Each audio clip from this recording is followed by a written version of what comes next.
हे स्वर्गीय पिता, मुझ पर दया करें। हे परमेश्वर, अपनी अटल प्रेम भावना के अनुसार, अपनी महान करुणा के अनुसार मेरे अपराधों को मिटा दें। प्रभु, मैं आपके सामने एक ऐसे हृदय के साथ आता हूं जिसे आपकी कृपा की आवश्यकता है। मैं अपने पापों को स्वीकार करता हूं, वे भी जिन्हें मैं जानता हूं और वे भी जिन्हें मैं देख भी नहीं पाता। मेरे सारे अधर्म को धो डालें और मुझे मेरे पाप से शुद्ध करें, क्योंकि मैं अपने अपराधों को जानता हूं और मेरा पाप सदा मेरे सामने है। मैंने आपके विरुद्ध, केवल आपके ही विरुद्ध पाप किया है और आपकी दृष्टि में बुरा कार्य किया है। मैं आपकी क्षमा की आवश्यकता को स्वीकार करता हूं और आपकी उस प्रतिज्ञा पर विश्वास करता हूं कि आप मुझे शुद्ध करेंगे। निश्चित ही आप मेरे अंतरतम में सत्य की इच्छा रखते हैं। मुझे मेरे गुप्त हृदय में ज्ञान सिखाइए। अपने आत्मा से मुझे शुद्ध कीजिए और मैं पवित्र हो जाऊंगा। मुझे धो डालिए और मैं बर्फ से भी अधिक उज्जवल हो जाऊंगा। मुझे आनंद और प्रसन्नता सुनने दें। जिन हड्डियों को आपने तोड़ा है वे भी आनंदित हों। मेरे पापों से अपना मुख छुपा लीजिए और मेरी सारी अधर्मता को मिटा दीजिए।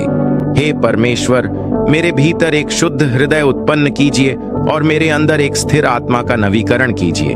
मुझे अपनी उपस्थिति से दूर न कीजिए और अपनी पवित्र आत्मा को मुझसे न छीनिए।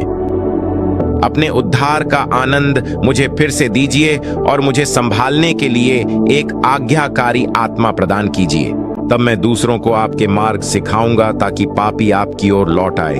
हे परमेश्वर, मुझे मेरे पाप के दोष से छुड़ा लीजिए।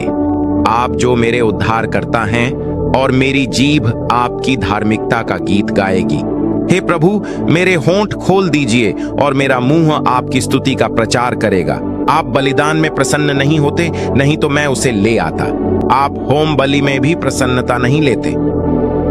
हे परमेश्वर, मेरा बलिदान टूटी हुई आत्मा है, टूटा और पश्चातापी हृदय। हे परमेश्वर, आप तुच्छ नहीं जानते। अपनी भलाई में मुझे फिर से स्थापित कीजिए। जो टूटा है उसे पुनः स्थापित कीजिए और मेरे जीवन का उपयोग अपनी महिमा के लिए कीजिए। आपकी दया, आपके क्षमा और आपके अटूट प्रेम के लिए धन्यवाद। यीशु के नाम में आमीन। इस प्रार्थना को अपने प्रियजनों के साथ साझा करें। टिप्पणी करें, मुझ पर दया कर हे प्रभु। आनंदित हो जाइए।